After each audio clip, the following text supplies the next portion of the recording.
Yes, now we are on to the prefix number 4। पहला prefix कौन सा पड़ा? मेटा। मेटा मतलब एक में से एक पानी निकला तो एक मेटा बना। सेकंड पाइरो, दो ऑक्सी एसिड में से एक पानी का मॉलिक्यूल निकला तो बना पाइरो। तीसरा हाइपो, हाइपो अस का अलग था, इक का अलग था। और चौथा और आखिरी है परोक्सो। परोक्सो का मतलब होता है परोक्साइड। परोक्साइड होता है ये वाला bond, this O bond, this OO bond is called peroxide bond, and the compound that consists of this bond are called peroxo compounds or peroxide compounds. Peroxo prefix उन कंपाउंड में लगता है जहां पर इस तरह का हो। फॉर एग्जांपल एसिडिक एसिड में सी, जैसे एसिडिक एसिड होता है CH3COOH। Now this is acidic acid, but if you right CH3COOH, now this is peroxide, so this is called peroxo acidic acid। क्या नाम है इसका बेटा?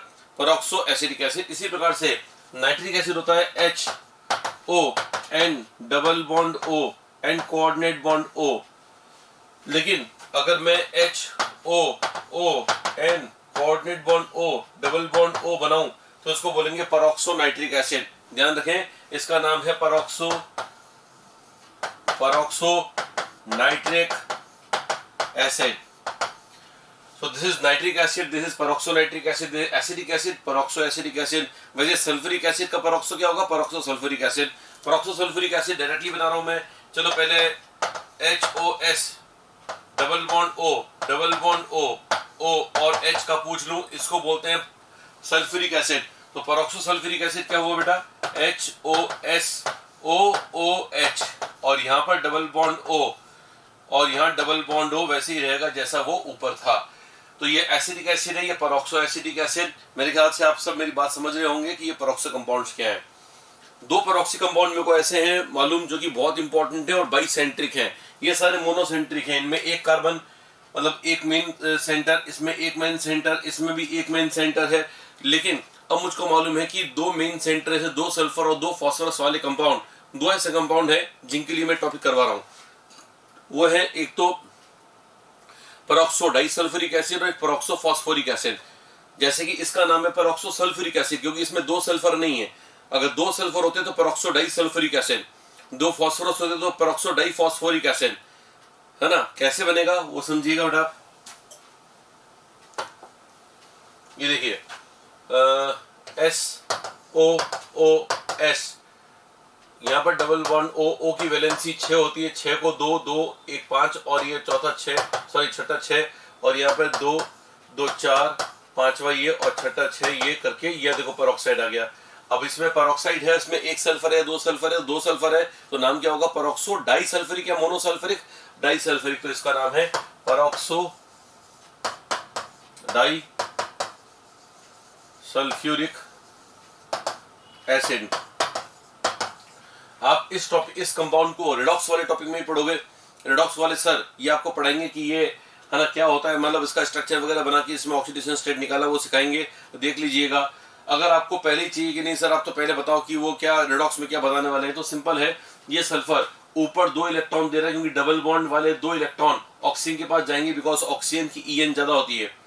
ध्यान देना मैं क्या बोल रहा हूँ। 2 इलेक्ट्रॉन ऑक्सीजन ले जाएगा, इसके 2 इलेक्ट्रॉन ऑक्सीजन ले जाएगा, इसका 1 इलेक्ट्रॉन ले जाएगा, 1 इलेक्ट्रॉन यहाँ से ले जाएगा। तो बीच वाले सल्फर, इस वाले सल्फर के कितने इलेक्ट्रॉन यहाँ वहां चले जाएंगे, तो कुल मिला के ऊपर 2 नीचे 2 राइट में 1 लेफ्ट में 1 कुल हो गए 6। इसकी ऑक्सीडेशन स्टेट हो जाएगी +6। खास बात यह है बेटा कि अगर आपने उसको फॉर्मूले से, आपको रिडॉक्स में फॉर्मूला बताया जाएगा, उससे जब निकालोगे तो गलत आएगा क्योंकि फॉर्मूले में हम पेरोक्साइड को भूल जाते हैं। हम हर ऑक्सीजन को -2 रखते हैं जबकि पेरोक्साइड में ऑक्सीजन की स्टेट -1 होती है। एनीवेज खास बात यह है कि ये पेरोक्सो डाइसल्फ्यूरिक एसिड है। इसका कॉमन नेम भी है जिसको बोलते हैं मार्शल्स एसिड। मार्शल्स एसिड एक स्पेलिंग मिस्टेक है। मार्शल्स एसिड, मार्शल्स एसिड का फॉर्मूला क्या बना बेटा? H कितने दिख रहे हैं आपको? H 2 दिख रहे हैं। सल्फर बोलो कितने दिख रहे हैं? 2 दिख रहे हैं। ऑक्सीजन कितने दिख रहे हैं? बोलो 8 दिख रहे हैं। तो H2H2O8 इसका फॉर्मूला हो गया। अगर आपको उल्टा चलना है, अगर आप बोलते हो नहीं सर हमें यूं नहीं यूं आना चाहिए, तो बेटा चाहे यूं करो चाहे यूं करो, ये वाला नाम तो आपको किसी भी स्थिति में आना चाहिए। नाम का मैं कुछ नहीं कर सकता, नाम का आपको याद करना पड़ेगा, because you must exactly know in inorganic chemistry what to learn and what to understand, this is nothing to be understood, है ना। तो मार्शल्स एसिड याद करने वाली बात है, याद ही करना पड़ेगा, है ना, कि ये मार्शल्स एसिड है। तो जैसे मैं आगे से फ्यूचर में कभी मार्शल्स एसिड बोलूंगा तो आपको याद आ जाना चाहिए कि इट इज H2H2O8, या फिर इसका स्ट्रक्चर अगर आ जाए तो बहुत ही अच्छी बात है। अगर आप बोलते हो नहीं सर हमें तो ये वाला मॉलिक्यूल दिया हुआ हो और हम स्ट्रक्चर निकालना हो, कैसे निकालना है, तो बेटा ये तो बहुत पुरानी बात हो गई, है ना। अगर 8 लगा हुआ है और 2 सेंटर्स है और 8 लगा हुआ है, तो इसका मतलब तो ये हो गया ना कि उसमें SOOS होगा, मैंने बताया तो वो टेबल बना के कि कब SOS कब SOOS याद है, तो उसी प्रकार से करना है। इसका स्ट्रक्चर बनाने सिखाता हूँ मैं आपको। SOOS से स्टार्ट करो, कितने O बच गए 6, वैसे सिमेट्रिकली 3 इधर 3 उधर, H कितने हैं 2 हैं, 1 इधर 1 उधर, तो यहाँ बनेगा सिंगल या double, single double double single double double, that is answer what is the structure of marshals acid. अगर आप बोलोगे सर जो पहले वाला कंपाउंड था, जो फर्स्ट कंपाउंड था, जो अपन ने यहाँ पे सबसे पहले किया, ये वाला कंपाउंड है ना, इसमें 1 सल्फर थे या 2 सल्फर, इसका नाम क्या था, peroxo sulphuric acid. Peroxo sulphuric acid का एक और नाम है कैरोज एसिड, कॉमन नेम है कैरोज एसिड, यहाँ लिख रहा हूँ CARO कैरोज एसिड, याद रहेगा बेटा, कैरोज एसिड इसका नाम है, याद रखना, इसका मैंने लिख दिया है, ठीक है। तो पढ़ते समय अगर आप नोट कर रहे हो तो ढंग से आप नोट करना, वापस मैं रिपीट करता हूँ अगर आपको तकलीफ है तो। ये एसिडिक एसिड है, ये पेरोक्सो एसिडिक एसिड, है ना, ये नाइट्रिक एसिड है, ये पेरोक्सो नाइट्रिक एसिड, और ये सल्फ्यूरिक एसिड है, ये पेरोक्सो सल्फ्यूरिक एसिड, ठीक है ना। पेरोक्सो सल्फ्यूरिक एसिड के अलावा क्या नाम बोला मैंने, कैरोज एसिड। और अब बढ़ते हैं आगे अपन 11 पे चलते हैं एक बार। ये पूरा आपको समझ में आ गया था। फॉस्फोरस के बारे में और बता देता हूँ, फॉस्फोरिक एसिड और peroxo phosphoric acid. Phosphoric acid is H3PO4, और इसमें पेरोक्साइड बॉन्ड जोड़ दोगे तो बन जाएगा H3PO5, it is peroxo phosphoric acid. आपके लिए वर्क है कि आप इसका स्ट्रक्चर अपने आप बनाएंगे, H4P2O8, इसका स्ट्रक्चर भी आपको बनाना है, इसका नाम मैं लिख दे रहा हूं, पेरोक्सो डाई फॉस्फोरिक एसिड। ये जो ऑक्सी एसिड वाला सेक्शन है बेटा, it will take some time, आप जब घर पे करोगे तो दूसरे जो मैं टॉपिक करवाएं उनकी अपेक्षा इसमें टाइम थोड़ा ज्यादा लगेगा। तो कभी कभी बच्चे लोग पजल हो जाते हैं कि सर इतना टाइम लग रहा है इसमें, तो इसमें टाइम लगता है बेटा। कुछ टॉपिक ऐसे होते हैं which are time consuming, so don't be afraid to give much of time in this topic, because you must exactly know कि हमारे को किस में टॉपिक में कितना ज्यादा कितना कम टाइम देना है ना। जहाँ पर जो टाइम का प्रोपोर्शन होगा मैं बता दूंगा। टिपिकली इसको जितना आप पढ़ रहे हो, जैसे जितना मेरा लेक्चर है अप्रोक्सीमेटली वो या उसका 1.5, कभी कभी 2 टाइम्स भी घर पे स्टडी करना पड़ सकता है, क्योंकि उसमें याद भी करने की चीजें, बीच बीच में याद करना भी सिखा रहा हूँ, बीच बीच में मैं आपको है ना क्या बोलते हैं कुछ स्ट्रेटेजीज बता रहा हूँ, कुछ एनालिसिस बता रहा हूँ, है ना, कहीं पर रिड्यूसिंग पावर, ऑक्सीडाइजिंग पावर, कई सारी चीजें एक साथ आ रही हैं। इट आई नो कि एकदम है ना थोड़ा सा डिफिकल्ट हो सकता है, क्योंकि 11th के अंदर भी है ना ये वाला सारा टॉपिक कोर्स में नहीं रहता है, तो करते नहीं है ना। तो इसका मतलब ये कि थोड़ा सा मुश्किल हो सकता है, but then you have to understand कि इसमें टाइम लगेगा, हमें टाइम देना है, don't be afraid to give the time, ठीक है ना। आप आराम से मस्ती से इसको है ना करो, टाइम ज़्यादा ही करो, कोई दिक्कत नहीं है, ठीक है ना। एक दिन थोड़ा सा कुछ दूसरा ऑर्गेनिक केमिस्ट्री थोड़ा कम कर देना, व्हाट्सएप पे लिख देना जैसे सर को कि सर थोड़ा सा 1-2 दिन थोड़ा सा कम पढ़ाओ, वीडियो लेक्चर थोड़ा कम दो, हमारे ऊपर थोड़ा भार हो रखा है, ऑक्सी एसिड चल रहे हैं अभी, आप समझते हो इस बात को, ऐसे कह देना जैसे सर को, मेरा नाम मत लेना, इंपॉर्टेंट बात ही है, ठीक है ना। तो ये अपन ने कर लिया है। तो H4P2O8 तो मैं एक्सपेक्ट करता हूँ इन दोनों का लिख लोगे, इनका स्ट्रक्चर आप बना लो, और जब मैं पढ़ा रहा हूँ अभी आपको इन दोनों का स्ट्रक्चर मैं बनाऊंगा, लेकिन आप खुद पहले कोशिश कर लेना, वही पहले वाला तरीका, वीडियो पॉज करो और वीडियो पॉज करके और फिर इनका स्ट्रक्चर बनाओ, फिर कंपेयर करो कि मैंने और आपने सही एक जैसा बनाया कि नहीं बनाया, मतलब मैंने और आपने एक जैसा बनाया कि नहीं बनाया, क्योंकि मैंने तो सही बनाया होगा, आपको देखना कि आपने सही बनाया कि नहीं बनाया, ठीक है ना। हाँ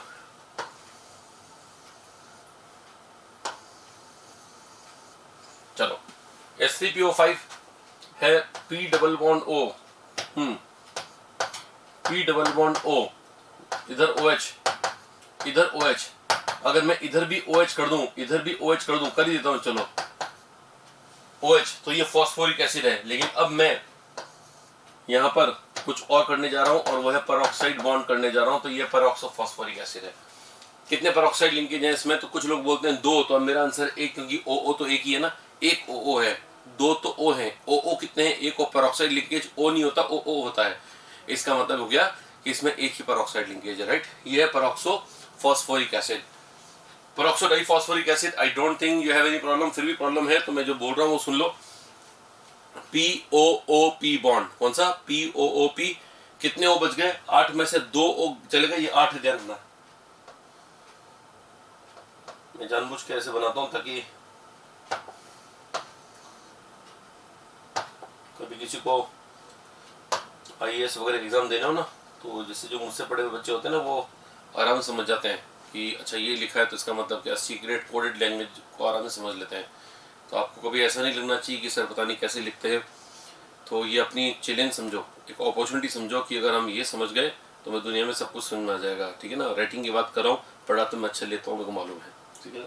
तो H4P2O8 में जो POOP बॉन्ड है वहाँ से स्टार्ट करो। बचे हुए O में से 3 O को यहाँ अरेंज करो, 3 O को यहाँ अरेंज करो। फिर बाद में सिंगल डबल कैसे लगाने वो मैंने आपको सिखाया हुआ है। आई वॉन्ट कि आप इसको अच्छे से खुद करें, ठीक है ना। अब इसके बाद में अपन आते हैं 5वीं स्लाइड पर। ये रहा अपना नेक्स्ट पॉइंट। यस, ये बहुत अच्छा क्वेश्चन लगता है मुझको। फाइंड XX, XOX या XOOX लिंकेज। मैंने आपको जो रूल बताया था लास्ट टाइम पर, उस रूल को पढ़ के, मैं अगर आपको रूल भूल गए हो तो X2O5 में XOX होता है, X2O6 में XX होता है, X2O7 में XOX होता है और X2O8 में XOOX होता है। याद है? अगर याद है तो ये सारे निकल जाएंगे उससे, ठीक है ना। ये सारे निकल जाने चाहिए, कोई भी दिक्कत नहीं आनी चाहिए आपको, ठीक है ना। तो ये H4P2O6 है, बोलते जाओ क्या, PP बॉन्ड ऐसे ऐसे करके सारे कर लेना, ठीक है ना। और इनके आंसर्स अगर आपको देखने हो तो मैं आंसर बता देता हूँ। पहले वाले में मतलब आप क्या करो कि इनका इन सबको एक कॉपी पे लिखो और कॉपी पे लिख के अपने आप सॉल्व करो, और फिर मेरा जो इसके बाद वाला जो मैं अभी लिख रहा हूँ, सॉल्यूशन लिख रहा हूँ, उससे कंपेयर कर लेना, है ना। इसमें तो XX बॉन्ड है यानी PP बॉन्ड है, इसमें XOX बॉन्ड है, इसमें XX बॉन्ड है। ये दोनों कंपाउंड सेम हो गए बेटा, गलती से मैंने सेम कर दिया तो कोई बात नहीं। ये XX है, इसमें XX है, इसमें XOX है, इसमें XOX है, इसमें XX है। ये बहुत जबरदस्त कंपाउंड है। इसमें होना चाहिए था XOX, होता है XX। नाम याद है बेटा इसका? पायरो क्या क्या, पायरो फॉस्फोरस क्या, पायरो सल्फरस क्या, पायरो सल्फ्यूरस। सल्फर है तो सल्फ्यूरस ही होगा ना। यहाँ पे क्रोमियम, ओ क्रोमियम, और लास्ट में POOP, ठीक है। चलो आगे बढ़ जाते हैं, 6th स्लाइड पे चलते हैं। अरे वाह, क्या क्वेश्चन आया। Which is /R true for dichromate ion. Dichromate ion के लिए इनमें से क्या क्या सही है। थोड़ी चाय पी रहा हूँ क्योंकि मॉर्निंग से ही आज काम में व्यस्त हो रखे थे। कुछ आप लोगों के लिए टेस्ट पेपर कुछ क्या कर रहा था, तो खाना बहुत जल्दी खा लिया, तब इच्छा हो रही है कुछ, तो मैंने चाय बनवाई है कप को सैनिटाइज करके, ठीक है ना। तो I hope you won't mind I am having a T, right.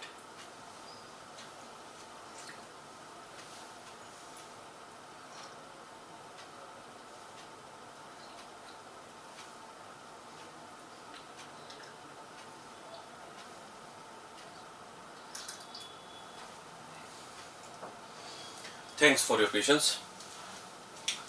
बहुत ज़रूरी होता है ना, तब थोड़ा ऐसा करना पड़ता है, क्योंकि क्या है कि शरीर की डिमांड बहुत ज़्यादा है ना। और अगर इसको बहुत कम दिया जाए तो पेड़ को अगर आप प्रॉपर खान पीन नहीं दोगे तो पेड़ सूख जाएगा, उससे फल नहीं मिल पाएंगे आपको, तो वो आपके लिए भी डेंजरस हो सकता है ना।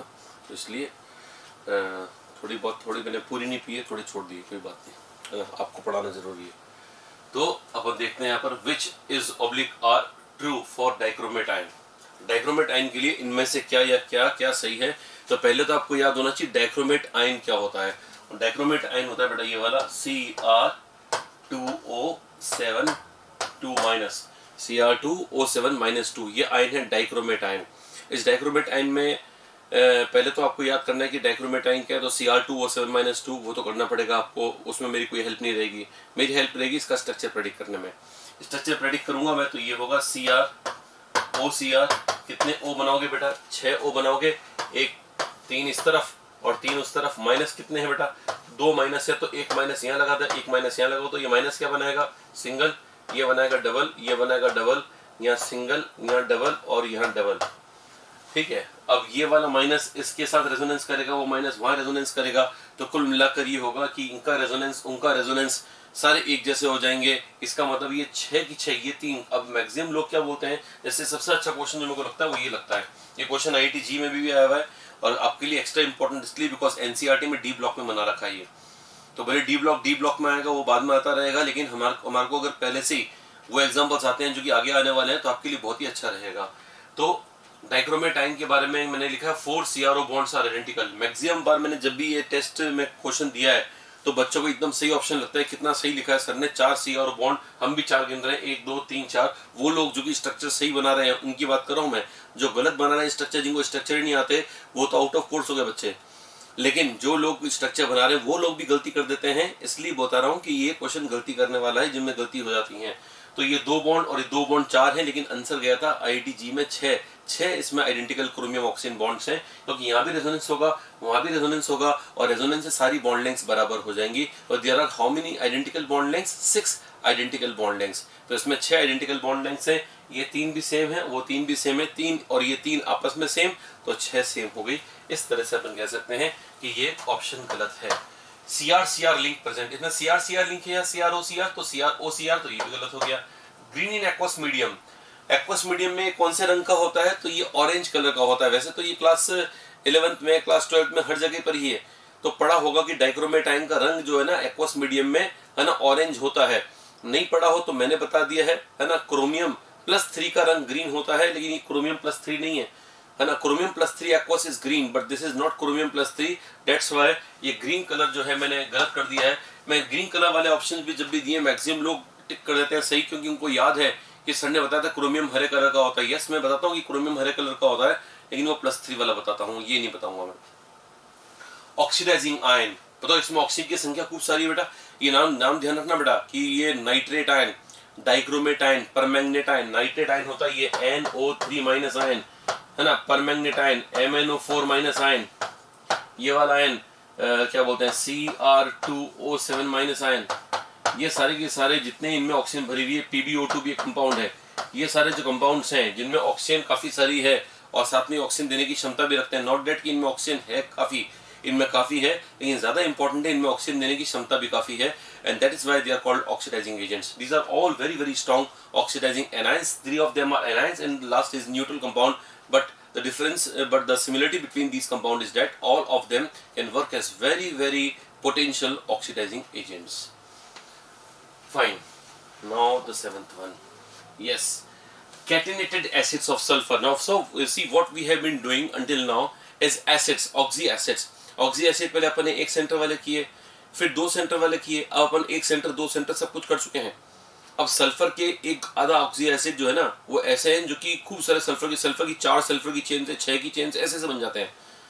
अब हमें लगता है कि ये क्या, सल्फर सर ने कहा था कि 1 सेंटर वाले हमारे कोर्स में, फिर कहा कि थोड़े बहुत 2 सेंटर वाले भी हैं, करते करते ये 4-5 की बात करने लग गया। तो मैं बता दूं आपको, खुले तौर पे बता रहा हूँ कि ये हमारे एज सच कोर्स में नहीं है। You will not find a topic like catenated acids of sulfur being written in NCERT. So आप इससे पहले ये ना क्या आप अपने आप कुछ सोचो, मैं पहले खुद ही बता रहा हूँ कि ये कोर्स में नहीं है। अगर आप बोलोगे सर फिर करवा क्यों रहे हो, क्योंकि इनमें से 1-2 कंपाउंड की जरूरत पड़ती है, वो NCERT में भी लिखा हुआ है, एक आधे कंपाउंड की जरूरत पड़ती है, लेकिन उस पूरे कंपाउंड के पीछे, एक कंपाउंड के पीछे हम पूरा वो करें कैटनेट एसिड्स का नाम और ये करें, वो कोई जरूरी नहीं है। तो इसलिए ये वाला आपके लिए ऑप्शनल है, आप करो तो करो, नहीं तो जो मैं इसके बाद में क्वेश्चन बताने वाला हूँ वो अगर आपको समझ में आ गया तो ये करना नहीं करना एक जैसा है, कोई दिक्कत वाली बात नहीं है। लेकिन वो डायरेक्ट में क्वेश्चन कराऊंगा तो मैं जानता हूँ कुछ लोग मुसीबत में फंसेंगे, इसलिए मैं पहले ये करवा रहा हूँ। It won't take much time, मैं जल्दी से करा दूंगा, देख लो इसको। कैटेनेटेड एसिड्स ऑफ सल्फर मतलब ऐसे सल्फर के एसिड्स में कैटेनेशन, सल्फर में कैटेनेशन हो रखा है।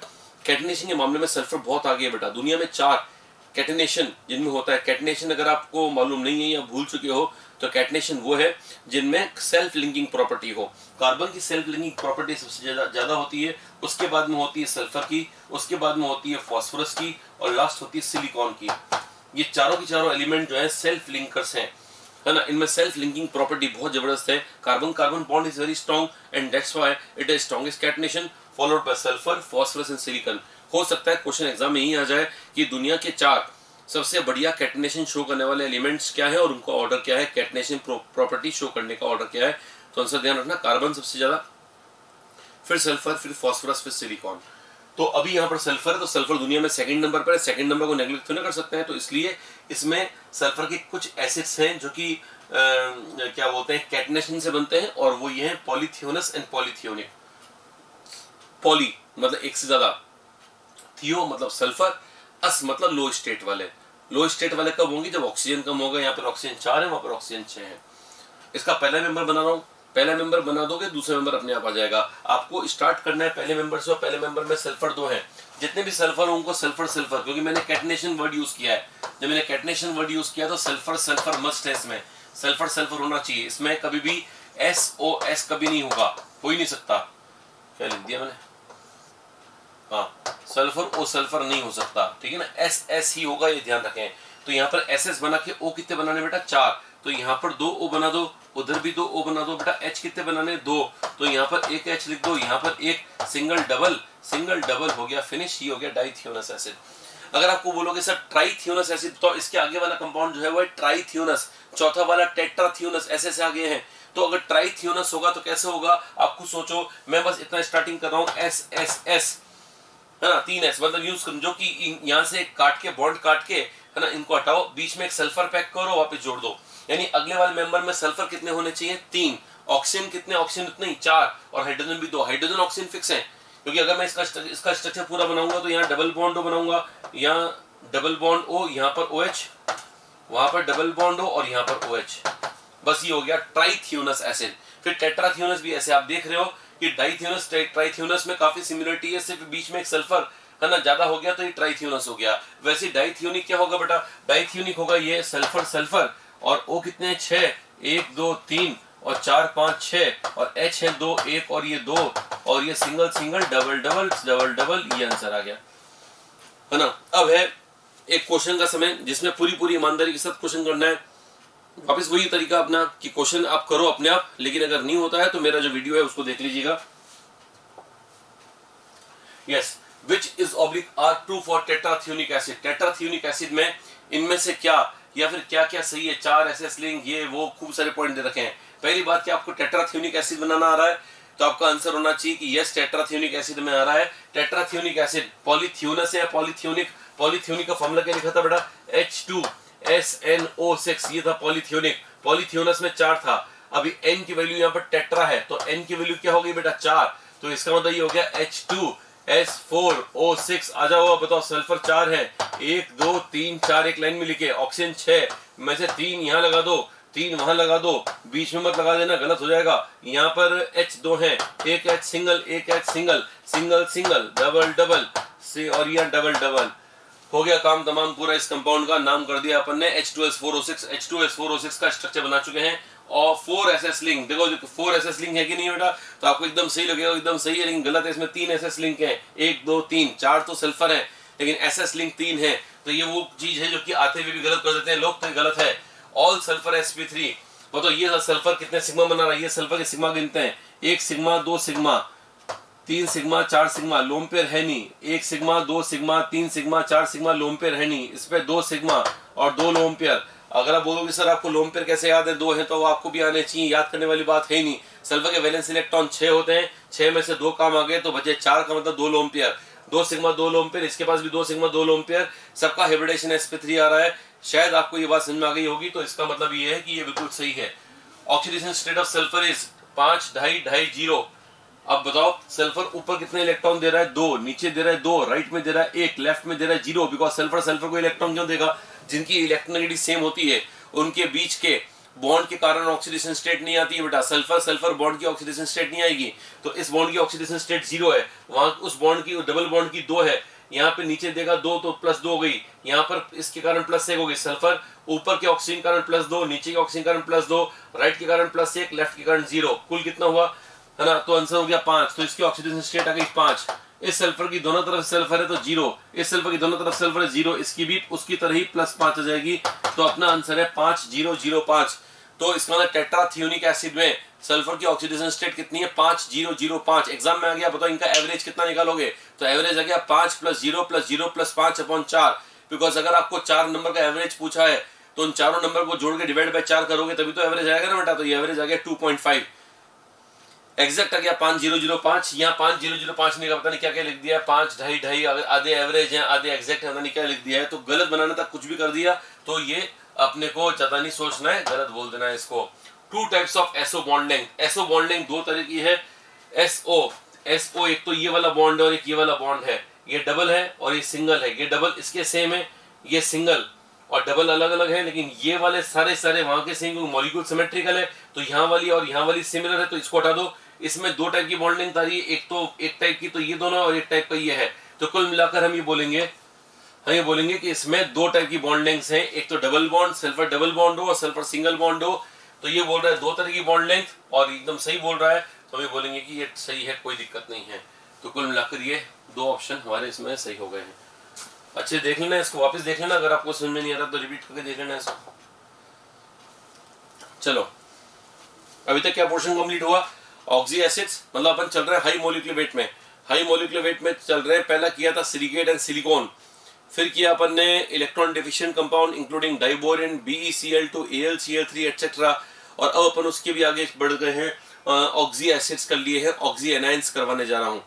ऑक्सी एसिड्स अगर आपको आते हैं तो गारंटी ले रहा हूँ ऑक्सी एनाइंस अपने आप हो जाएंगे। ऑक्सी एसिड्स आते हैं तो कई लोग क्या होते हैं कि जैसे वीडियो को बीच में देखना स्टार्ट करोगे तो समस्या होगी, इसलिए आप ऑक्सी एसिड को पूरे अच्छे से पढ़ो, फिर ये जो मैं पढ़ा रहा हूँ वो पढ़ो। ऑक्सी एनाइंस, ऑक्सी एनाइंस का मतलब ऑक्सी एसिड में से H+ निकलने पर जो आयन बनता है उसको बोलते हैं ऑक्सी एनाइन। या सल्फ्यूरिक एसिड में से H निकल गया, H+ निकल गया तो बनता है भैया सल्फेट आयन SO4-2, वो ऑक्सी एनाइन है। ऑक्सी एनाइन के नाम ये होते हैं बेटा अस से अगर ये अस एसिड है, ऑक्सी एसिड कितने टाइप के होते हैं 2, अस या इक। अस से बना हुआ है तो ये आयन कहलाएगा आइट, अस का आइट होगा और इक का एट। सल्फ्यूरस से बना एनाइन कहलाएगा सल्फाइट, सल्फ्यूराइट मत बोलना, सल्फाइट। और फास्फोरस से एनाइन जो बनेगा फास्फोरस एसिड से वो कहलाएगा फॉस्फाइट। क्लोरस से बनेगा क्लोराइट, ऐसे से बनेंगे। तो एक से बनेगा 8, अस से बनेगा आइट। और एक और नियम है, एक oxy A9 has acidic H, उसका नाम और नंबर लिखना पड़ेगा। ऑक्सी एनाइन के पास एसिडिक एच होगा तो नाम और नंबर लिखना पड़ेगा। ये बहुत ही अच्छा पॉइंट है, लेकिन ये सारे कोई पॉइंट तब तक समझ में नहीं आते जब तक अपन लाइव एग्जांपल्स नहीं कर लेते हैं। इसलिए मैंने कुछ अच्छे एग्जांपल्स यहाँ पे आपके लिए बोर्ड पे लिख डाले हैं। H3PO2 का नाम बताओ बेटा, और नाम आपको आना चाहिए। नहीं है नाम याद तो ये सब कुछ बंद करना वीडियो, और जो मैंने ऑक्सी एसिड जहां से पढ़ाना स्टार्ट किया पहले वहां से पढ़ना।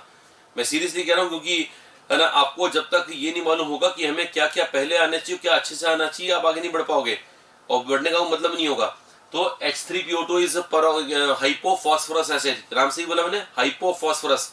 मैंने भी बोला अस का बनेगा आइट, तो बस इसमें कुछ चेंज नहीं करना है, जो इसमें अस बोल रहे थे उसको आइट बोलो। तो इसका नाम मैं लिख दे रहा हूं हाइपोफॉस्फाइट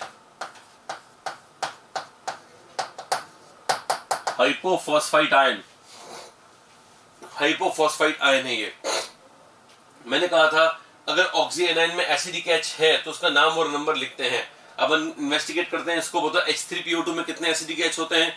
तो ये भी आपको आना चाहिए। नहीं आता है तो पीछे का वीडियो देखो और देखो कितने हैं। तो आंसर है एक एसिडिक एच वो निकल चुका है। तो इसमें कितने हैं 0। तो 0 है तो मैंने कहा कि अगर ऑक्सी एसिड है तो नाम दो, नहीं है तो मत दो। कुछ लोग क्या सोचते हैं कि सर ने बताया जिसके कंपाउंड से आपने बनाया उसकी बात कर रहा हूं मैं, नहीं, मैं एनाइन की बात कर रहा हूं। एनाइन में एसिडिक एच अगर है तो उसका नाम दो, वरना चुपचाप बैठे रहो, है ना। हाइपोफॉस्फाइट आयन लिखा है। अगर ये दोनों H एसिडिक होते, सुनना, अच्छा क्वेश्चन पूछ रहा हूं, अगर ये दोनों H एसिडिक होते तो मेरे इस नियम से, है ना, मेरे इस वाले नियम से उस आयन का नाम होता डाई हाइड्रोजन हाइपोफॉस्फाइट आयन। लेकिन क्योंकि 2 हाइड्रोजन एसिडिक नहीं है तो इसका नाम हो गया हाइपोफॉस्फाइट आयन ओनली।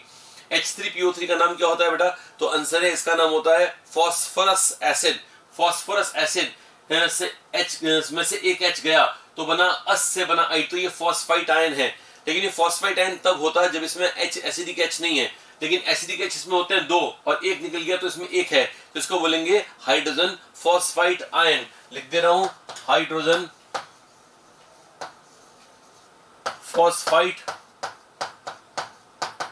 आयन। और जब बचा कुचा H प्लस भी निकल गया तो इसका नाम है फॉस्फाइड आयन, इसमें हाइड्रोजन वर्ड नहीं लगाएंगे, ये phosphide ion.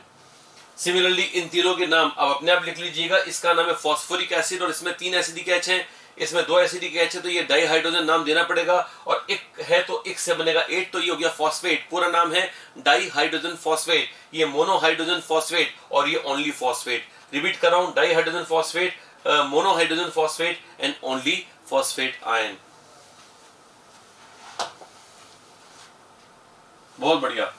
Right the name of following anion. अब इन सभी एनायंस का नाम आपको घर पे लिखना है, इनके आंसर मैं बता रहा हूं, वापस वही करना कि आप उसको क्या करना है घर पे बैठे बैठे, जैसे ये सारे के पहले तो ऑक्सी एसिड पढ़ना, एनायन, एनायन के लिए मैं नियम बताई दिए, उन नियमों को लगा कि इनके सबके देखना कैसे हो रहा है ना, फिर मैं इनके आंसर बता रहा हूँ। और अगर आपको करना है कि नहीं सर हमें एग्जाम में फटाफट क्विक करने का तरीका बताओ, तो जैसे कोई भी एक ले रहा हूं मैं, ये वाला आए हैं, तो जैसे कोई भी लिया आपने H2O7-2 लिया, अब ये एनायन है, ऑक्सी एनायन है, ऑक्सी एनायन है, ये किसी ऑक्सी एसिड से बना है, तो इसका अंदर इसमें से पहले इसमें H प्लस आयन पहले थे, लेकिन अब नहीं, ये कितने H प्लस आयन चिपक सकते हैं इसमें, तो 2, क्योंकि इसका चार्ज है -2 अच्छे से नहीं लिखा है मैंने, तो लिख देते हैं -2, तो इसमें कितने H चिपक सकते हैं बेटा, 2, तो ये हो गया H2O7 होता है पायरोसल्फ्यूरिक एसिड, नाम याद है बेटा, पायरोसल्फ्यूरिक एसिड। अगर ये पायरोसल्फ्यूरिक है तो इक है, तो ये हो गया 8, तो ये हो गया पायरोसल्फेट आयन, ये पायरोसल्फेट आयन हो गया।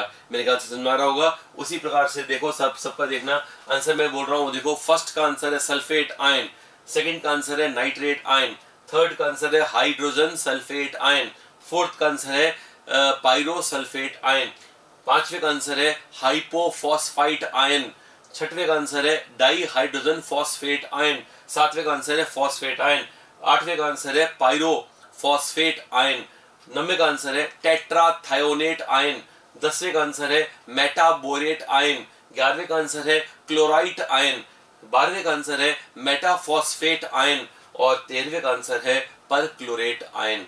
आई होप आपको ये सारे के सारे क्लियर हो गए होंगे। और नहीं तो सबसे पहले मैंने बोला अगर एनायन नहीं आ रहे हैं, इसका सीधे सीधा मतलब मालूम है क्या है, ऑक्सी एसिड नहीं आता है, तो ऑक्सी एसिड पढ़ो, फिर भी नहीं हुआ एक बार और पढ़ो, क्योंकि मैंने कहा इसमें टाइम लगेगा, गिव इट टाइम, ठीक है ना। एक बार अगर आप टाइम दे लोगे ना तो आपको फिर ये मजा आ जाएगा। मतलब ऐसा होता है ना कि आपको मालूम होगा, कभी कोई टॉपिक अपने को ढंग से समझ में आ जाता है तो ऐसे मतलब जोरदार वाली नींद आती है, तो वो वाला होगा आपको। और नहीं समझ में नहीं आता है तो पढ़ते पढ़ते नींद आती है, ठीक है ना। तो वो दोनों ही बातें हैं, नींद दोनों केसेस में अच्छी आती हैं, लेकिन आपको पहले वाला केस का ध्यान रखना है। चलो ये 10 तो मैंने करवा दिया था, अब बनाते हैं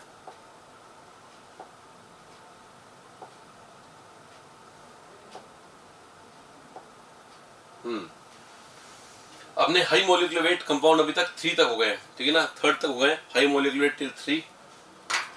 Just want to have a sip of water please।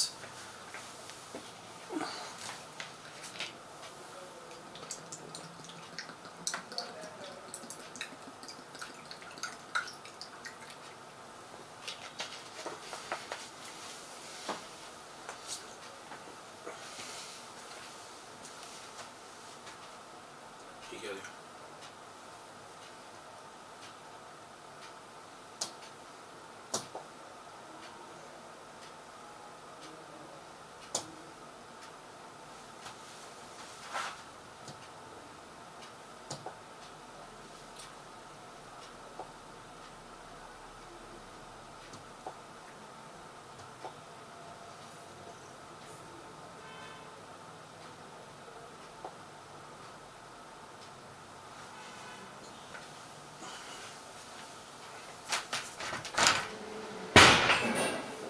फिर रुक गया,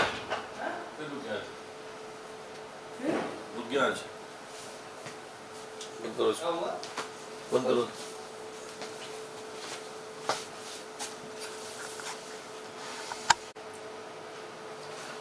हाई मोलिकुलर वेट में अभी तक अपन ने जो किया है दैट इज 3 सेक्शंस।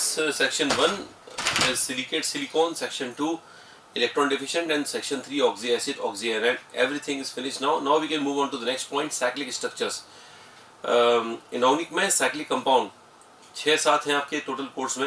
ऑर्गेनिक में देखें तो there are lot many cyclic compounds and you have to analyse them by the theory of isomerism जो आप पढ़ रहे होंगे अभी, और उसमें साथ में डिग्री ऑफ अनसैचुरेशन वगैरह खूब सारी चीज़ें होती हैं। इतना कॉम्प्लिकेटेड अपना इनऑर्गेनिक केमिस्ट्री में नहीं है। इनऑर्गेनिक केमिस्ट्री में ऐसा कोई तरीका नहीं है कि हमको पता पड़ जाए कि कंपाउंड साइक्लिक है या नहीं। अनुमान लगाने वाली बात है, मैं अनुमान लगाना सिखा दूंगा।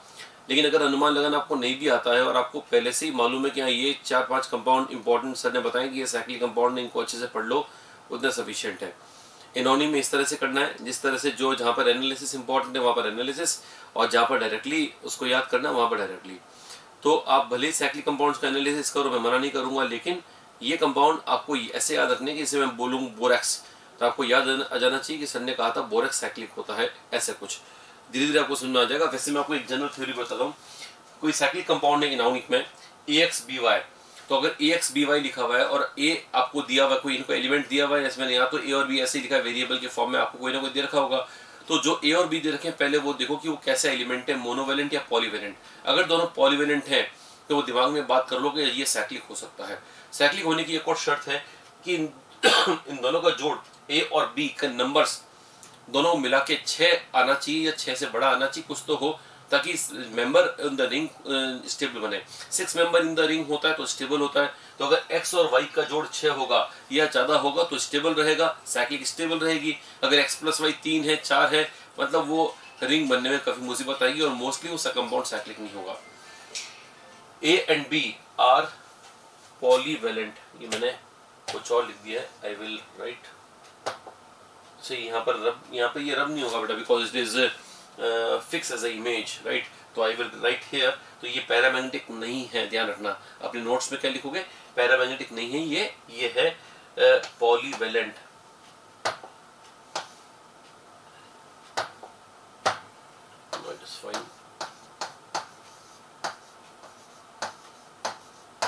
पॉलीवेलेंट। सो समझ गए बेटा, यहाँ पे पैरामैग्नेटिक मैंने गलती से लिख दिया है, आपको पॉलीवेलेंट लिखना है। फिर आता है कि इसके एग्जांपल्स क्या हैं, B3N3H6। अगर आपको ढंग से दिख नहीं रहा है तो मैंने यहाँ लिख दिया है B3N3H6। B3N3H6 is called बोराजीन। क्या नाम है बेटा इसका, बोराजीन, यानी कि इनऑर्गेनिक बेंजीन। बोराजीन या इनऑर्गेनिक बेंजीन एक ही बात है। और इसके बारे में काफी सारे पॉइंट मैंने लिखे हैं, लेकिन आपको ये पहले स्ट्रक्चर ड्रॉ करना है। B3N3H6 में पॉलीवेलेंट कौन कौन है, तो B और N। तो रिंग B और N बनेगा क्योंकि H मोनोवेलेंट है। मोनोवेलेंट कभी रिंग कैसे बनाएगा बेटा, रिंग बनाने के लिए कोई एटम को अपने पहले वाले से और अपने बाद वाले से लिंक होने के लिए कम से कम वैलेंसी 2 तो रखनी पड़ेगी ना। तो मोनोवेलेंट रिंग कभी नहीं बनाएगा, लेकिन बाईवेलेंट या ट्राईवेलेंट रिंग बना सकते हैं। बोरोन नाइट्रोजन रिंग बनाएंगे, H रिंग नहीं बनाएगा। तो B और N बनाएंगे। अब B और N को ऑल्टरनेट देखो, ये साइक्लिक कंपाउंड का तरीका है लिखने का कि जब भी साइक्लिक कंपाउंड बनाओ तो ऑल्टरनेट बनाओ। ऐसे नहीं कि 3 बोरोन एक साथ, 3 नाइट्रोजन एक साथ बना दी, वैसे नहीं। बोरोन पहले या नाइट्रोजन पहले, कोई भी जॉब की इच्छा हो, फिर यहाँ पे नाइट्रोजन या नाइट्रोजन, फिर यहाँ बोरोन और यहाँ पर नाइट्रोजन। हाइड्रोजन कितने बेटा, 6, तो एक यहाँ लगा देना, दूसरा, तीसरा, चौथा, पांचवा, छठवा। जो मैंने यहाँ बना रखा है वापस मैंने रिपीट कर दिया है। नाइट्रोजन के पास कितने इलेक्ट्रॉन होते हैं, तो आंसर है 5। 5 में से काम आ गए 3, तो इसका मतलब लोन पेयर है। इसके पास भी लोन पेयर है, इसके पास भी लोन पेयर है। बोरोन के पास ऑर्बिटल होते हैं 4, 3 काम आ गए, तो खाली ऑर्बिटल पड़ा है, खाली पड़ा है और खाली पड़ा है। तो ये वाला नाइट्रोजन अपने पास वाले बोरोन के वैकेंट ऑर्बिटल में, ये वाला इसके वैकेंट ऑर्बिटल में, जो इसका वैकेंट ऑर्बिटल यहाँ बना देता हूँ इसके अंदर, ये वाला जो नाइट्रोजन है वो इसके वैकेंट ऑर्बिटल के अंदर, ऐसे से करके इलेक्ट्रॉन देंगे और इसके इलेक्ट्रॉन देने को हम बोलेंगे बैक बॉन्डिंग, है ना। तो मैं इसको यहाँ से रब कर देता हूँ। चलो, तो ये है बैक बॉन्डिंग। तो कुल मिलाकर बोराजीन में बैक बॉन्डिंग संभव है या नहीं है, तो मैंने लिख दिया है बैक बॉन्डिंग इज पॉसिबल।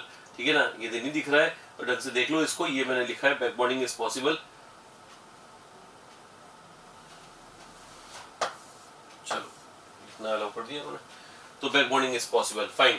फिर मैंने लिखा है ऑल्सो कॉल्ड इनऑर्गेनिक बेंजीन। मैंने इस कंपाउंड की लिखा है कि इसको इनऑर्गेनिक बेंजीन भी कहते हैं।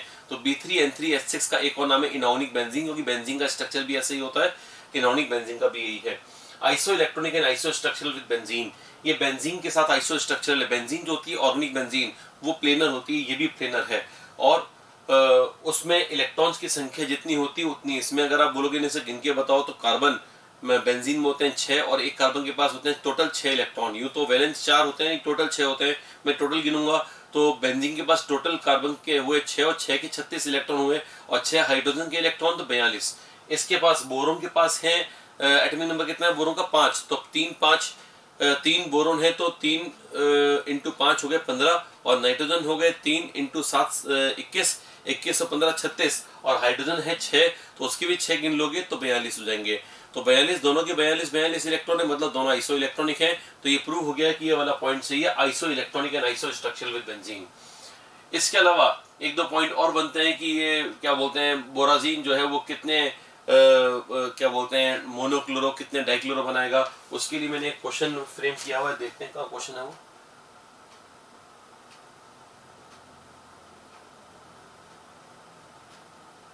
यस, वो क्वेश्चन के फॉर्म में मैंने थ्योरी की फॉर्म में लिखा है। ये 1 2 3 पॉइंट तो यहाँ लिखे हुए हैं। इसके अलावा एक पॉइंट लिखा है मैंने यहाँ पर चौथा, कि ये वाले कंपाउंड के 2 monochloro and 4 dichloro derivatives possible हैं। आप समझते हैं बेटा, इसका मतलब 4 मोनोक्लोरो 2 मोनोक्लोरो 4 डाइक्लोरो डेरिवेटिव्स का मतलब क्या होता है, तो ढंग से समझना बेटा। देखो यहाँ पर है B, यहाँ पर है N, यहाँ पर है B, यहाँ पर है N, यहाँ पर है N, और यहाँ पर है B, और इन सब जगह पर H है। अब होता क्या है बेटा कि अगर आपके पास कोई भी H है, उसको हटा के अगर आप Cl लगाते हो, इस H को हटा के Cl लगाते हो, तो H को हटा के Cl लगने से जो बनेगा उसको बोलेंगे मोनोक्लोरो डेरिवेटिव। क्या बनेगा बेटा, मोनोक्लोरो डेरिवेटिव। एक Cl लगना है, अगर 2 लगने हैं तो डाइक्लोरो डेरिवेटिव, ऐसे कर तो बताओ मेरे को, इसमें मैं H को हटा के Cl कितने तरह से लगा सकता हूं। तो कुछ लोगों का आंसर होता है 6, कि एक तो यहाँ लगा दो सर, एक यहाँ लगा दो, ऐसे। तो मेरे को 6 Cl नहीं लगाना है, मेरे को Cl एक ही लगाना है, एक ही Cl लगाना है। लेकिन ये सोचना है कितने तरीके से लगाना है। तो जब एक Cl लगेगा तो यहाँ लगेगा तो कुछ और बनेगा। अगर मैंने यहाँ नहीं लगाया, यहाँ लगाया, तो क्या एक ही बात है, अलग अलग बात है। तो बेटा B पर Cl लगाओ या N पर Cl लगाओ, बात तो अलग अलग हो जाएगी ना। इसको हटा देता हूँ।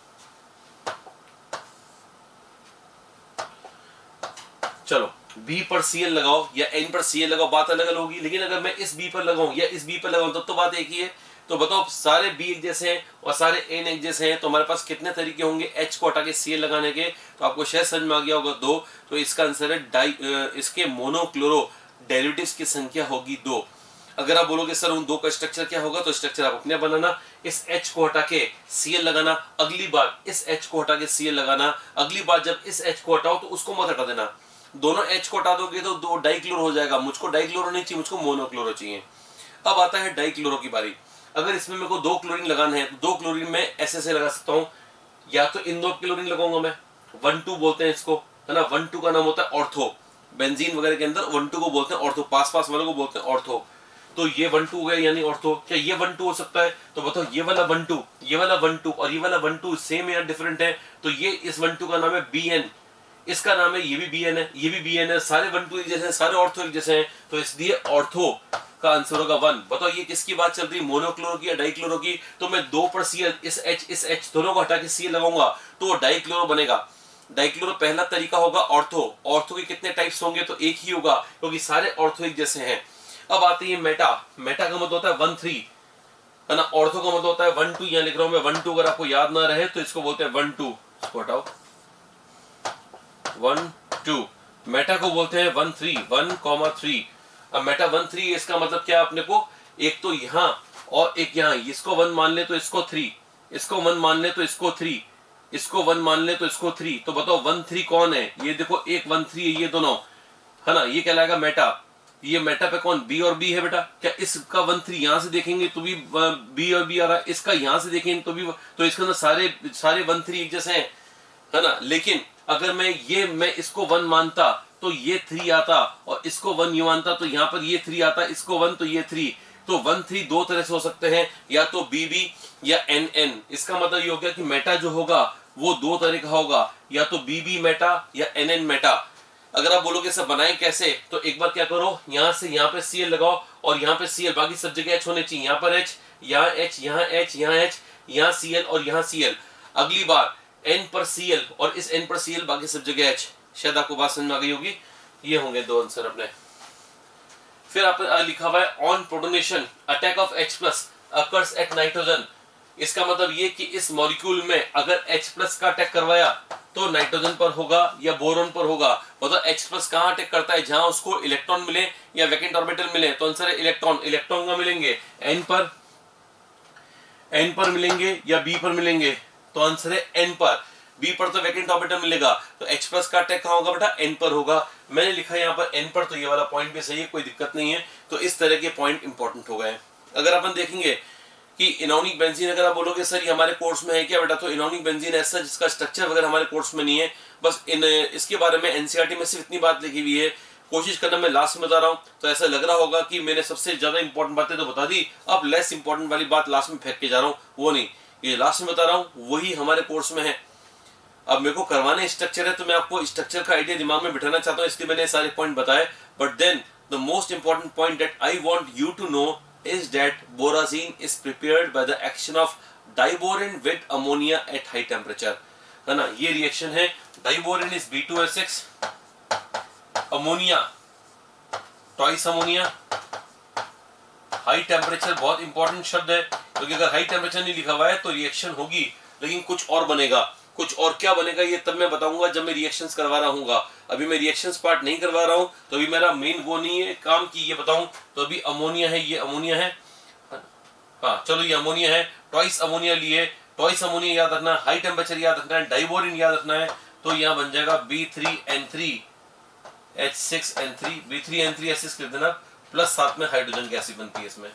तो ये रिएक्शन जो है कोशिश कीजिएगा कि रिएक्शन आपको ढंग से याद हो जाए, है ना। तो ये क्या बोलते हैं बोराजीन के बारे में जो एनसीईआरटी में देखा है वो सिर्फ इतनी सी बात है, लेकिन मैंने आपको जिस तरह से करवाया उससे अगर क्वेश्चन थोड़ा डिफिकल्ट क्वेश्चन भी आया नीट के अंदर, कई बार होता है नीट में इनऑर्गेनिक से क्वेश्चन थोड़े से एक दो टेढ़े क्वेश्चन आते हैं, तो टेढ़े मेढ़े क्वेश्चन भी आ गए तो उसमें थोड़ा दिमाग अपने को लगाएंगे तो एकदम इजीली क्लियर हो जाएगा, इसलिए मैंने बात बताई है, अदरवाइज नॉट मच रिक्वायर्ड।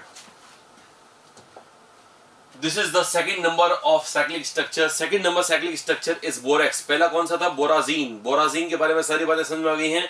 अब है बोरेक्स। बोरेक्स का फॉर्मूला मैंने लिखा है Na2B4O7.10H2O और Na2B4O5OH का होल 4.8H2O।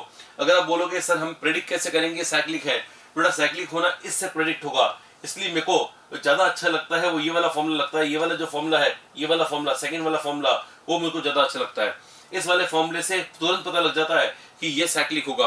अगर आप बोलोगे फिर क्या करें, फर्स्ट याद करें या सेकंड, तो मैं कहूंगा दोनों याद करें। अगर आप बोलोगे सही कौन सा है, तो सही दोनों है बेटा। मैं ऐसे क्यों मजाक करूंगा कि एक सही लिखूंगा एक गलत लिखूंगा और कुछ दिनों बाद में बोलूंगा कि मालूम है मैंने आपको एक गलत लिखवा दिया, ऐसे तो कहूंगा नहीं ना। तो इसका मतलब ये दोनों ही सही है, ये भी सही ये भी सही है, लेकिन जिससे हम स्ट्रक्चर जल्दी से प्रेडिक्ट कर लेते हैं वो सेकंड है। इसे सेकंड को ऐसे याद करना, Na2B4O5OH का होल 4.8H2O। ये देखो Na2B4O5OH का होल 4.8H2O। पहले वाला तो बहुत लोगों को ऐसे याद होता है, बिकॉज 9-10 में कहीं ना कहीं बोरेक्स का फॉर्मूला लिखा हुआ रहता है, मैं जानता हूँ। Na2B4O7.10H2O आपको मैक्सिमम को लोगों को ध्यान होगा, ठीक है, लेकिन ज्यादा इंपॉर्टेंट ये है। बोरेक्स के बारे में क्या खास बातें हैं वो देखो बेटा, इसमें बी कितने हैं, 4 और ओ है 5 और OH है 4। अब अगर आपके पास ये मुसीबत है इसको बनाए कैसे, तो बोरोन 4 है, ओ 5 है और OH 4 है, तो पहले तो इसमें से पॉलीवेलेंट निकालो। पॉलीवेलेंट एक ये है बोरोन, आ गया चलो, पॉलीवेलेंट एक है बोरोन और एक पॉलीवेलेंट है oxygen. Both boron and oxygen are polyvalent. OH is monovalent, sodium is monovalent, water की तो कोई वैलेंसी नहीं है, तो इसका मतलब ये हो गया कि बी और ओ के से स्टार्ट होगा। बी कितने हैं बेटा 4 और ओ 5 है। मैंने पहले करवाया था बोराजीन, उसमें सब बराबर बराबर थे, B3N3 थे, तो बी और 3 N लगाए थे ऑल्टरनेट में। अब ऑल्टरनेट में कैसे लगाएं, तो अब ऑल्टरनेट में ऐसे लगाओ जो कम है वो पहले बनाओ। कम कौन है, बोरोन, तो बोरोन को पहले लिखो।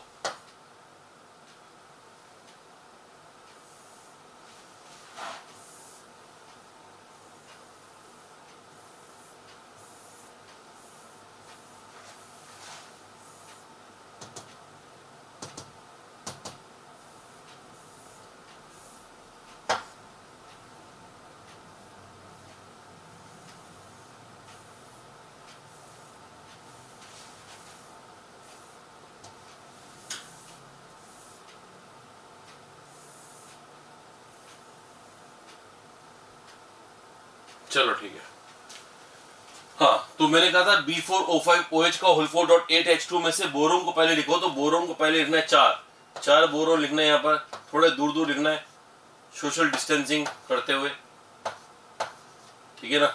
और उसके बाद में O कितने बनाने हैं 5, तो O को बीच में, O थोड़ा परेशान करेगा, सोशल डिस्टेंसिंग का नियम पालन नहीं करेगा O, ठीक है। और अब एक O बच गया है। बताओ मुझको अभी तक कितने मेंबर की रिंग हो गई है, ये कितने बोरोन बना दिए, 4 बोरोन और 4 ऑक्सीजन मिला के रिंग हो गई है 8 मेंबर की। 8 मेंबर की ज्यादा स्टेबल होती है 6 की, तो आंसर है 6 की। तो इसको 6 में कन्वर्ट करने का तरीका है, यहां से एक क्रॉस बॉन्ड डालो यहां पर, ये देखो 6 में कन्वर्ट हो गया, 1 2 3 4 5 6। उधर की गिनोगे तो 1 2 3 4 5 6, ये भी 6 मेंबर रिंग है, ये भी 6 मेंबर रिंग है। तो बोरेक्स में सबसे पहली बात ये जरूरी हो गई, इसमें लिखा है मैंने 2 6 मेंबर्ड रिंग्स। पढ़ सकते हो बड़ा, ये वाला जो पॉइंट है थोड़ा सा मैं इसको बड़ा करने की कोशिश करूंगा तो कुछ ज्यादा ही बड़ा हो जाएगा। चलो ठीक है, इतना सफिशिएंट है ना। तो इसमें लिखा है 2 6 मेंबर्ड रिंग्स, तो ये 2 6 मेंबर्ड रिंग्स इसके अंदर हैं। फिर इसमें OH कितने बनाने बेटा, 4, तो 4 OH है, चारों बोरोन पे बना दो। एक इस बोरोन पे OH लिख दो, इस बोरोन पे OH लिख दो, यहाँ भी एक OH लिख दो और यहाँ भी एक OH लिख दो, ठीक है ना। बस ये होने के बाद ये वाला बोरोन बॉन्ड कितने बना रहा है बेटा, 4 बोरोन के पास खुद के इलेक्ट्रॉन कितने होते हैं, 3, ये रहे 3, 1 2 और 3, एक कहीं ना कहीं से आया उसके पास, तो इसका मतलब इसके पास नेगेटिव चार्ज है। इस बोरोन के वैलेंस इलेक्ट्रॉन है 3, 1 2 और 3, एक बाहर से आया है तो इसके पास नेगेटिव चार्ज है, तो नेगेटिव इसके पास भी, नेगेटिव इसके पास भी, इसका कोई नेगेटिव नहीं है बिकॉज इसके बॉन्ड 3 ही है। तो याद रख लो 4 बॉन्ड बनाने वाले बोरोन पे नेगेटिव चार्ज होगा। नेगेटिव को बैलेंस करने के लिए पॉजिटिव है सोडियम, तो ये रहा सोडियम प्लस, इसको बैलेंस करेगा बाय द आयोनिक बॉन्ड। यहाँ पे Na प्लस इसको बैलेंस करेगा बाय द आयोनिक बॉन्ड, इस तरह से रहेगा। पानी के मॉलिक्यूल .8H2 है, तो इसको पूरे को अलग लिख के, इस पूरे को डब्बा बना के, इस पूरे को ऐसे बना के और डॉट कर सकते हैं अपन .8H2O। वहां मेरे पास जगह नहीं तो जनरली मैं ब्रैकेट के बाहर लिखता हूँ .8H2O। आप स्ट्रक्चर समझ रहे होंगे, अब स्ट्रक्चर को देखते हुए सारी बातें अपन लिख कर सकते हैं। 2 बोरोन sp3, ये देखो ये वाला बोरोन sp3 है, ये sp3 है, ये sp2 है, ये sp2 है। ये नहीं होना चाहिए सर, कैसे हुआ, है ना, साफ दिख रहा है यहाँ बोरोन sp3, वो बोरोन sp2, ये sp3, ये sp2। वो टेट्राहेड्रल दिख रहा है, 4 बॉन्ड है टेट्राहेड्रल, ये 3 बॉन्ड है trigonal, 4 bond tetrahedral, 3 bond trigonal. NCERT में लिखा हुआ है टेट्रा न्यूक्लियर कंपाउंड होता है। कुछ लोगों को मुसीबत होती है कि सर टेट्रा न्यूक्लियर क्या, टेट्रा न्यूक्लियर मतलब 4 सेंटर रखने वाला, 1 सेंटर 2 सेंटर 3 सेंटर 4 सेंटर। अब नोट्स में लिख देना, अगर आप साथ साथ लिख भी रहे हो तो टेट्रा न्यूक्लियर कंपाउंड है, ये आ सकता है। फिर इसमें ब्रिज ऑक्सीजन, क्या इस ऑक्सीजन, ये सारे ऑक्सीजन ब्रिजिंग है, जितने भी ये दिख रहे हैं क्या सारे ब्रिजिंग ऑक्सीजन है, ब्रिज बनाने वाला ऑक्सीजन है, तो आंसर इज यस। कुछ लोग सोचते हैं कि नहीं सब ब्रिज तो ये लग रहा है, क्वेश्चन ही नहीं पूछेगा कि आपको क्या लग रहा है, क्वेश्चन नहीं पूछेगा कितने हैं, तो आपको भले ही ये लग रहा ओ, लेकिन ये सारे ओ ब्रिजिंग है। ब्रिजिंग का मतलब होता है 2 मेन सेंटर्स को जोड़ने वाला लाइन, जैसे 2 स्टेशन को जोड़ने वाला, 2 जगहों को जोड़ने वाला जो बीच का जो होता है, इट इज वो उसको कहते हैं पुल या ब्रिज। तो यहाँ पर ब्रिजिंग ऑक्सीजन है, यहाँ पर ये भी है, ये भी और ये भी है, तो कुल मिला के आपको 5 ब्रिजिंग ऑक्सीजन दिखेंगे। तो ब्रिजिंग ऑक्सीजन की संख्या इसमें कितनी है, 5। रिंग्स कितनी है इसमें, 2। दोनों की लेंथ कितनी है, तो 6 मेंबर, ये भी 6 मेंबर्ड है, वो भी 6 मेंबर्ड है। 2 6 membered ring, 2 boron sp3, 2 boron sp2, 2 boron tetrahedral, 2 boron triangular, tetra nuclear compound है। और इसके अलावा मैंने लिख दिया 2 ट्रायंगुलर 2 टेट्राहेड्रल यूनिट्स है ना। ये सारी बातें आपको शायद समझ में आ गई होंगी। अगर इसके अलावा भी अगर अपन कुछ देखें पॉइंट, तो क्या आ सकते हैं वो देखो।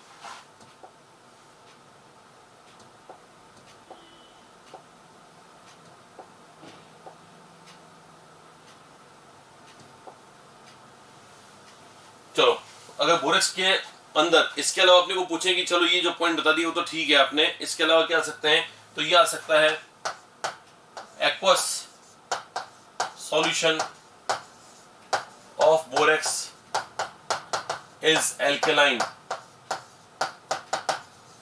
अगर आप बोलोगे सर आपको कैसे पता चला, ये तो सुनो, Na2B4O7.10H2O में अगर थोड़ा सा पानी डाल के गर्म करोगे तो सॉल्ट को जब पानी में डालते हो तो एसिड एंड बेस बनते हैं। Salt plus water gives acid and base, इससे एसिड बनेगा, यहाँ से बेस बनेगा। यहाँ से Na का बेस कौन सा होता है, NaOH। Na कितने लिखे हुए हैं, 2, तो यहाँ होंगे 2 NaOH बनेगा, 2 NaOH बनेगा।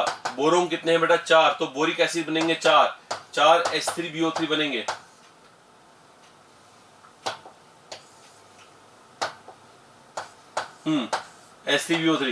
H3BO3 क्या होता है, बोरिक एसिड या ऑर्थोबोरिक एसिड। तो क्लास 11th की एनसीईआरटी में लिखा हुआ है कि दोनों ही नाम सही है इसके, बोरिक एसिड ऑर्थोबोरिक एसिड कुछ भी कह सकते हो। 4 ऑर्थोबोरिक एसिड और 2 NaOH, ये दोनों बन गए। ये कैसा है बेटा, वेरी स्ट्रॉन्ग बेस, ये स्ट्रॉन्ग बेस है। और ये very weak acid, very weak acid. ये इतना गए बीता एसिड है बेटा कि ये 4 मिलके 2 को नहीं हरा पाते। अगर ये 4 मिलके 2 को नहीं हरा पाएंगे, क्योंकि 2 स्ट्रॉन्ग है और ये 4 वीक है, तो बताओ नेचर डोमिनेट किस पे करेगा, तो मीडियम का नेचर किस पे डोमिनेट करेगा, बेस पर या एसिड पर, तो आंसर है बेस पर। इसलिए एनसीईआरटी में लिखा हुआ है कि aqueous solution of borax is alkaline, क्योंकि उसमें इसकी डोमिनेंसी रहेगी, क्योंकि इसकी मोल ज्यादा है, इसके मोल कम है, डोमिनेंसी अपने आप कम हो जाएगी। फिर एक और बात होती है कि अगर बोरेक्स का एक्वस सॉल्यूशन ये है, तो ये क्या होता है बेटा, ये दोनों आपस में घुले हुए रहते हैं, क्योंकि ये एसिड है और ये बेस है, और मैंने बता चुका हूँ एसिड्स को बेस पसंद होते हैं, तो आपस में घुल के सॉल्यूशन में घुले हुए रहते हैं। लेकिन अगर मैं इस सॉल्यूशन से, सुनना से लाइन इंपॉर्टेंट है, अगर मैं इस सॉल्यूशन से NOH को हटा दूं तो फिर ये भी नहीं घुलेगा, क्योंकि ये इसकी प्रेजेंस में घुलता है, ये अकेला तो इनसॉल्युबल है। बोरिक एसिड जो है वाटर में सॉल्युबल नहीं होता है, क्यों नहीं होता है वो बात की बात है, लेकिन वो नहीं होता है, ये इंपॉर्टेंट बात है, और वो क्रिस्टलाइन पीपीटी होता है। This boric acid is a crystalline precipitate, so it will precipitate out when NaOH is present or absent, तो आंसर इज एब्सेंट। इसका मतलब ये कि अगर आपको मैं ये कह दूं कि ये मेरे पास बोरेक्स है, ध्यान देखना बेटा, बोरेक्स कैसा बोरेक्स, एक्वस बोरेक्स, इसमें मैंने एसिड मिला दिया, H+ मिला दिया, एसिड कौन सा, तो कोई भी मिला दो, HCl सल्फ्यूरिक एसिड कोई भी मिला दो। अगर आपने एसिड मिला दिया, वो एसिड इन दोनों में किसको खा जाएगा, तो आंसर बेस को खा जाएगा, तो क्या छोड़ देगा, बोरिक एसिड। बोरिक एसिड घुला हुआ रहेगा या पीपीटी, तो आंसर अभी तक घुला हुआ था क्योंकि बेस था, लेकिन अब उसका पीपीटी आ जाएगा, तो आंसर आ जाएगा H3BO3 का क्रिस्टलाइन व्हाइट पीपीटी आ जाएगा। एनसीईआरटी में ये क्वेश्चन के फॉर्म में दे रखा है कि, है ना, इस बात को एक्सप्लेन करो कि बोरेक्स के एक्वस सॉल्यूशन में एसिडिक मीडियम मिलाने पर व्हाइट क्रिस्टलाइन पीपीटी क्यों अपीयर होता है, तो उसका आंसर है क्योंकि बोरिक एसिड बन जाता है, राइट। एक और क्वेश्चन जो मुझको लगता है पूछ सकते हैं, न्यूमेरिकल टाइप के क्वेश्चन जब बनते हैं, लेकिन वो एग्जैक्टली ऐसा भी नहीं कि बहुत हार्ड सॉल्व करना है, सिंपल क्वेश्चन है, और वो ये कि टाइट्रेशन जब हम करते हैं एसिड के बेस के साथ, जब टाइट्रेशन करते हैं लैब में, उसका क्वेश्चन है कि बोरेक्स का एक मोल अगर पानी में घुला हुआ है, सुनना ध्यान से, बोरेक्स का एक मोल अगर पानी में घुला हुआ है, तो उसको न्यूट्रलाइज करने के लिए HCl के अप्रोक्सीमेट मोल कितने मिलाने पड़ेंगे। एक मोल बोरेक्स के aqua solution containing 1 mole of borax will need how many moles of HCl to be neutralized। तो मुझको बताओ इसमें कौन डोमिनेट कर रहा था, बेस या एसिड, तो आंसर है बेस। कितना मोल बेस था, तो आंसर है 2 मोल। 2 मोल बेस को न्यूट्रलाइज करने के लिए HCl कितना चाहिएगा, तो आंसर है 2 मोल HCl चाहिएगा। इसका मतलब एक लाइन लिख रहा हूं कि टू न्यूट्रलाइज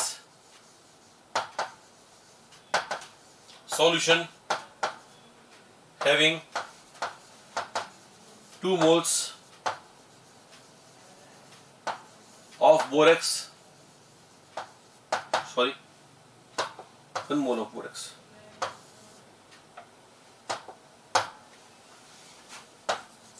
we require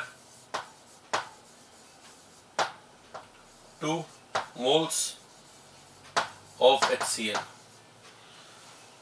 तो बोरेक्स के बारे में एक और बात हमने सीख ली है, ये बात क्लियर हो गई होगी कि बोरेक्स के 1 मोल एक्वा सॉल्यूशन को न्यूट्रलाइज करने के लिए हमें 2 मोल HCl रिक्वायर्ड होंगे। Is it alright? Next point में आते हैं अपन। नेक्स्ट पॉइंट है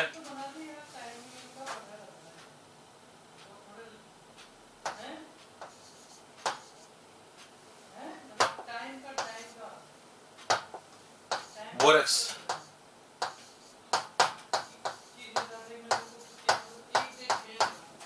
can work as buffer, है ना। ये क्या बोलते हैं आपके आयनिक में आएगा। आयनिक में होता है कि weak acid plus it's salt with strong base को बफर कहते हैं। वीक एसिड यहाँ पर है H3BO3 की यहाँ पर 2 मोल है, नहीं H3BO3 कितने मोल थे, 4 मोल, तो इसको 4 कर देते हैं, 4 मोल है प्लस 2 मोल NaOH है। वो तो एसिड बेस से क्या बनेगा बेटा, सॉल्ट। तो सॉल्ट बनेगा, तो सॉल्ट जो बनेगा, है ना, वो तो बनेगा। इसका सॉल्ट बनने के बाद बच कौन जाएगा, NaOH या बोरिक एसिड। तो आंसर बोरिक एसिड, क्योंकि बोरिक एसिड का मोलर अमाउंट ज्यादा है। it contains 4 mole while that contain 2 moles only, so it has more of quantity, and that's why after the acid base reaction the leftover section will be acid, weak acid बचेगा plus it's salt बनेगा। इसका salt बनेगा strong base के साथ, इसी को buffer कहते हैं। बफर एक्शन कैसे देता है वो एक अलग बात है। बफर के बारे में बता दूं इतना सा कि ये पीएच के चेंज को रेजिस्ट करने वाले सॉल्यूशन को बफर कहते हैं। पीएच में चेंज को रेजिस्ट करने वाले सॉल्यूशन जो ऐसे सॉल्यूशन जो पीएच चेंज नहीं होने देते, एसिड मिलाओगे तो पीएच चेंज जो एसिड करना चाहेगा वो उतना नहीं हो पाएगा। बेस मिलाओगे तो भी वो रेजिस्ट करना चाहेंगे, उनको बोलते हैं बफर। तो ये बफर सॉल्यूशन की तरह वर्क करता है, इसलिए मैंने इसकी प्रॉपर्टी लिखवा दी है। इसके अलावा कुछ किताबों में लिखा हुआ है कि इट इज इंटुमेसेंट। बोरेक्स जो है वो इंटुमेसेंट है। इंटुमेसेंट का मतलब होता है कि जो गर्म करने पर फूलने वाला कंपाउंड, गर्म करते हैं तो फूलने लगता है। ये वाली प्रॉपर्टी भी हम एक जगह यूज करते हैं, और जहां पर इंटुमेसेंट वाली प्रॉपर्टी को यूज करते हैं उसका नाम है बोरेक्स बीट टेस्ट। जी हाँ, आज के लिए जो आखिरी पॉइंट है वो है borax bead test. Borax bead test के बारे में आखिरी पॉइंट बता रहा हूं, and that will be the last point of borax also. Borax bead test. Borax bead test जो होता है वो बोरेक्स की मदद से होता है। बोरेक्स को हम एक वायर पे लेकर और उसको बहुत ज्यादा गर्म करते हैं, हीट करते हैं, जब तक कि उसकी एक बीड न बन जाए। जब उसकी बीड बन जाती है, बोरेक्स बीड बन जाती है, तो इस बीड के बनने के बाद में बीड क्या होती है, तो कांच जैसी परत होती है। कांच जैसी परत, कांच जैसा सरफेस होता है। जब कांच जैसा सरफेस इसको गर्म करने पर ये फूल जाएगा इंटुमेसेंट होने के कारण, तो ये बोरेक्स का एक बीड बन जाएगा। उस बीड पर हम मेटल ऑक्साइड, जो भी अननोन मेटल है, ये डी ब्लॉक का मेटल होता है, और डी ब्लॉक का मेटल इसके साथ, इस बीड के साथ रिएक्शन करके MbO2 बना लेता है, और ये होता है कलर्ड। और इसके कलर से हम अंदाजा लगा लेते हैं कि मेटल कौन सा है, ये पता लगा लेते हैं। तो कुल मिलाकर हमें बोरेक्स बीट टेस्ट में ध्यान रखना है कि ये ट्रांजिशन मेटल्स को टेस्ट करने के लिए होता है, ट्रांजिशन मेटल्स का पता लगाने के लिए होता है कि कौन सा ट्रांजिशन मेटल है। अलग अलग ट्रांजिशन मेटल की ऑक्सीडाइजिंग रिड्यूसिंग फ्लेम में अलग अलग कलर देता है। ये बीट जो है उस पर कलर अलग अलग आता है, उस कलर से हम इन्वेस्टिगेट कर सकते हैं कि एलिमेंट कौन सा है। पहले आपको ये बता दूं कि रिएक्शन क्या है। तो रिएक्शन ये है कि हम जब बोरेक्स को हमने जब गर्म किया तो सबसे पहले बोरेक्स डिहाइड्रेट हुआ। बोरेक्स को गर्म करने पर डिहाइड्रेट होकर ये दे दिया Na2B4O7। उसके बाद और गर्म किया तो ये बोरेक्स बीट बन गई। इस बोरेक्स बीट का फॉर्मूला है NaBO2 + B2O3। मेडिकल लेवल पर अगर मेरे को सबसे इंपॉर्टेंट लगता है कि क्या पूछ सकते हैं, तो ये क्वेश्चन पूछ सकते हैं कि बताओ बोरेक्स को गर्म करने पर, ये बोरेक्स है, बोरेक्स को गर्म करने पर जो बीट बनती है उसका फॉर्मूला क्या होता है। तो what I want you to know is that the formula of borax bead which is prepared by the heating of borax is NaBO2 + B2O3। वो है बोरेक्स बीट। अगर आप बोलोगे सर बोरेक्स बीट बनने के बाद क्या करें, तो मैंने लिखा है कि बोरेक्स बीट के बाद उसमें इसको बीट को मेटल ऑक्साइड के साथ गर्म करो। जब ये बीट को metal oxide, unknown metal oxide के साथ गर्म करते हैं तो बन जाता है MbO2। आपको जब मैंने ऑक्सी एसिड्स करवाए तो मैंने आपको BO2- का नाम पूछा था, और BO2- बनता है किससे बेटा, H+ जोड़ दोगे तो HbO2 से।